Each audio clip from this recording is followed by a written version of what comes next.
Yeah, it's done at such a young age that we don't know any different. And what we're essentially doing is we're inflicting this false identity, which is essentially ruling our lives. And it's done by the act of following the unwilling. Because when we're following the unwilling, we're essentially feeling that we must do it to essentially to achieve. And it's done within the mind's perception of inflicting thought, which then we're decoding to follow.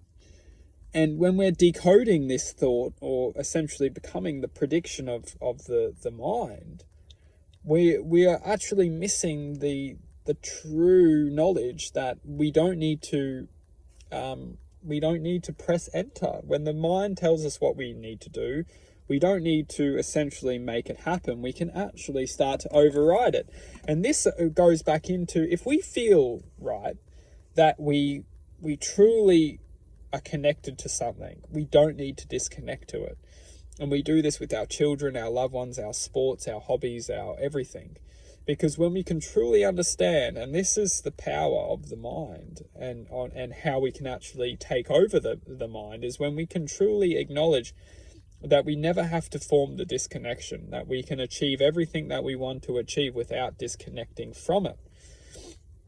And what we do in life is we feel the opposite. We feel that we need to disconnect in order to support something, but that's where we go wrong, is that we disconnect from the truth of existence, and we then replicate this false self in the act of trying to represent something that we truly care about. And this is how we end up later on, in later times of our experiences. We actually understand this. We understand that we essentially disconnected ourselves in order to try and attempt to make that happening.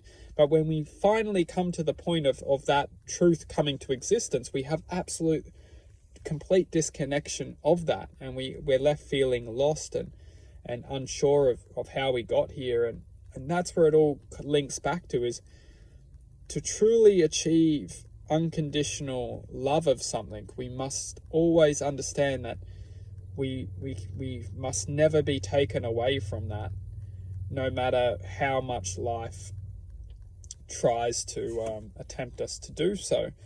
And this is where it comes into working with love and working with acceptance, and understanding, well, what can I truly do to achieve this unconditional acceptance of something without being manipulated within the mind's ways to separate ourselves from this connection, because there's always a way around it. And basically what I'm trying to communicate here is that life itself is designed to keep us inflicting suffering to some degree, but when we can truly align ourselves to understanding that we don't need to pass on this suffering to essentially anything, we can hold basically what I'm truly communicating in this video is that we can hold on to that of which we love without selling ourselves to the idea that we need to do something in order to sustain this love of something. So the reality of this world exists, and we will always exist within it while we're here within this reality. But the truth being that we do not ever need to connect with the thought of we must do something in order to sustain something, because this is essentially the false identity trying to get us to surrender to its false truth. The truth is that as long as we're living from our hearts, we will be truthfully guided to all that we'll ever need to be. And if we are essentially living by this heart's existence or heart's awareness, we will always find the truth within existence. And this is the true manifestation of the heart. It's super fascinating.